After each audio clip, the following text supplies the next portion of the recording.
Hello family members, अस्सलाम वालेकुम and welcome back to my channel Sahid से स्टिचिंग गर्ल।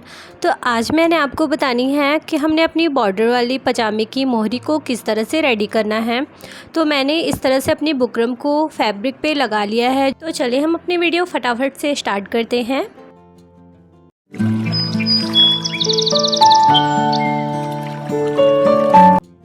तो इस पजामे की कटिंग आपने अगर देखनी है तो मैंने इसकी वीडियो ऑलरेडी शेयर कर ली है आपके साथ।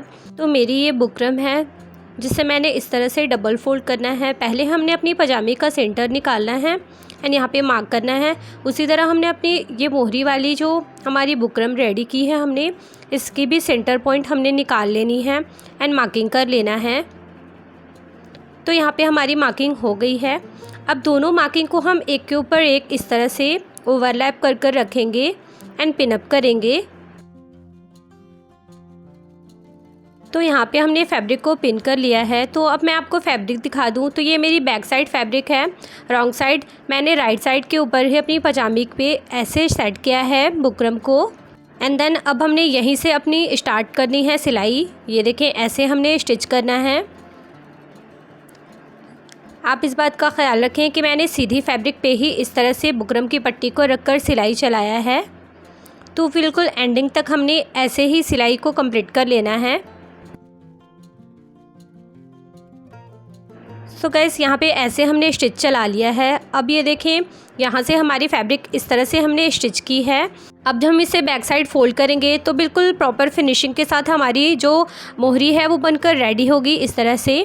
तो अब मैंने दूसरी को भी सेंटर पे से पिन करके ऐसे मैंने सिलाई चला लेना है। तो मैं अपनी दोनों मोहरी को एक साथ ही रेडी करती हूँ जिससे कि मुझे इजी होता है दोनों अपने पोंचे को रेडी करना। तो सिंपली हमने ऐसे एंडिंग तक अपनी सिलाई को कंप्लीट कर लेना है। ख्याल रखें कि नीचे की फैब्रिक भी हमारी बराबर हो। तो यहाँ पे अब मैंने फ्रंट वाली जो मैंने स्टिच की थी उसे इस तरह से हमने कट किया एंड हमने ऐसे फोल्ड करना है एंड देन इसकी किनारी से हमने सिलाई चलानी है। तो आपके भी अगर बॉर्डर वाली ऐसे पजामी है तो आप इस तरह से बॉर्डर वाली पजामी की मोहरी को रेडी कर सकते हैं बिल्कुल इजी स्टेप्स के साथ। एंड गाइस आपने मेरी वीडियोस अगर अच्छी लगती है तो प्लीज़ मेरे चैनल को सब्सक्राइब करें एंड प्रेस करें बेल आइकन जिससे मेरे वीडियो की नोटिफिकेशन आपको सबसे पहले मिल सके। एंड हाँ, लाइक कमेंट शेयर करना ना भूलें। तो ये देखें सिंपली एज इट इज़ मैंने अपनी दूसरी पोंचे को भी ऐसे ही फोल्ड कर कर स्टिच कर लेना है।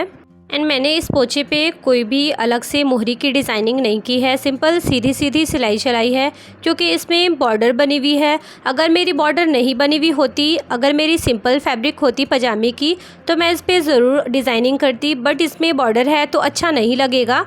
एज इट इज़ हमने सिंपल सीधी सीधी सिलाई चलाकर अपनी पोंचे को रेडी कर लेना है। एंड गाइस आपने अगर वीडियो में कोई भी कन्फ्यूज़न हो, कोई वीडियो का पार्ट्स आपको अच्छे से समझ में ना आया हो तो आप मुझे कमेंट करके पूछ सकते हैं। तो यहाँ पे हमने अपनी पजामे की सिलाई को कंप्लीट कर लिया है। तो इसका लुक कुछ इस तरह से आया है। ये देखें बिल्कुल मैंने सिंपल सिलाई चलाई है और जो हमारी किनारे की एक्स्ट्रा फैब्रिक होगी उसे हम कट कर कर हटा लेंगे। तो ये मेरी बैक साइड है एंड ये मेरी फ्रंट साइड है पजामे की। तो यहाँ पे मैं एक और आपको आइडिया दूंगी कि आप अगर बिगनर हैं तो किस तरह से इसे स्टिच कर सकते हैं।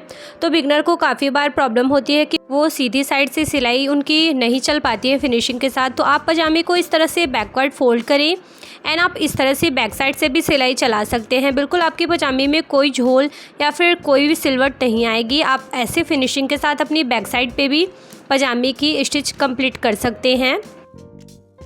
सो आई होप गाइस कि आपके लिए ये वीडियो हेल्पफुल होगी। मैंने आपको इजी स्टेप्स के साथ पजामे की बॉर्डर वाली मोहरी को बनाना बताया है। तो यहाँ पे इस तरह से मेरी दोनों मोहरी जो हैं वो कंप्लीट हो गई हैं। बिल्कुल सीधी सीधी सिलाई मैंने चलाई है यहाँ पे एंड इस तरह से हमारी पजामी बिल्कुल फिनिशिंग के साथ स्टिच हो गई है। तो मैंने दोनों पजामे को रेडी कर लिया है। तो आपकी भी अगर बॉर्डर वाली पजामी है तो आप इस तरह से उसे स्टिच कर सकते हैं। इस तरह से इसकी बॉटम को मोहरी को रेडी कर सकते हैं। तो मैंने अपनी मोहरी की चौड़ाई जो है वो 1.5 इंच लिया था, 1.5 इंचेस। आप चाहें तो इसमें 4 इंचेस या फिर 3.5 इंचेस भी मोहरी की चौड़ाई रख सकते हैं। मैंने इस पर बॉटम के अकॉर्डिंग इसकी चौड़ाई रखी है। तो आपने अगर इस पजामे की कटिंग देखनी है तो मैंने step by step fully cutting बताई है आपको, जो कि आई बटन पे अवेलेबल है। आप यहां से टैप करके वीडियो वॉच कर सकते हैं इसकी पजामे की कटिंग की। तो अब हम इसे स्टिच कर लेंगे। तो फाइनली स्टिच करने के बाद हमारी पजामे का लुक कुछ इस तरह से आया है। तो ये देखिए बिल्कुल फिनिशिंग के साथ हमारी किनारी जो है वो हमने स्टिच कर लिया है, और जो हमारी बॉर्डर है बिल्कुल प्रॉपर फिनिशिंग के साथ हमने रेडी की है। तो आपकी भी पजामी अगर बॉर्डर वाली है तो आप उसे इस तरह से रेडी कर सकते हैं। एंड मेरी ये पजामी की फैब्रिक है सेमी कॉटन, जो कि साइनी वाली कॉटन होती है, वो कॉटन की मेरी ये पजामी है, जो कि समर के लिए बहुत ही ज़्यादा कंफर्टेबल होती है। एंड मेरी इस पजामी की फैब्रिक थी 2.5 मीटर, जिसपे कि बहुत ही अच्छा घेर एंड प्लेट्स आया है। फुल्ली पजामी का लुक मैंने अपनी एंड की इस वीडियो में आपके साथ शेयर किया है, तो आप इसकी एंड तक वीडियो ज़रूर वॉच करें। वीडियो कहीं पे भी स्किप ना करें, जिससे कि आपकी कोई इंपॉर्टेंट पार्ट्स जो है वो छूट जाए। तो ये देखें यहाँ पे मेरी पजामे का लुक कुछ ऐसा आया है, जिसकी बेल्ट में भी मैंने पॉकेट अटैच किया है। एंड ये मेरी नाड़े वाली पजामी है, जिसकी राइट साइड पे मैंने यहाँ पे पॉकेट अटैच किया है। एंड फुल्ली मेरी पजामे का लुक कुछ इस तरह से आया है।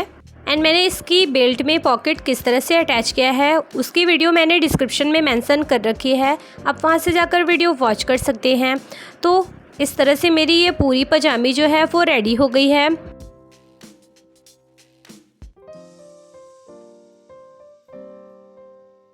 सो गाइस मेरी पूरी पजामे की लेंथ है 41 इंचेस।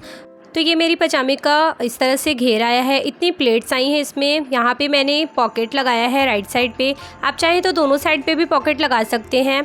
एंड इस पे मैंने इलास्टिक नहीं लगाया है। जरबन वाली मेरी शलवार जो है वो बिल्कुल बनकर रेडी हो गई है। सो आई होप व्यूअर्स कि आपको इजीली समझ आई हो कि इसकी बॉटम को मैंने किस तरह से रेडी कर लिया है। तो आज के लिए इतना ही। आप सब मुझे अपनी दुआओं में याद रखें एंड अपना ढेर सारा ख्याल रखें। तो इंशाल्लाह मिलते हैं हम अपने नेक्स्ट वीडियो में नेक्स्ट डिज़ाइंस के साथ। तब तक के लिए bye bye, take care and thank you, फ़ी अमानिल्लाह, जज़ाकल्लाह खैर।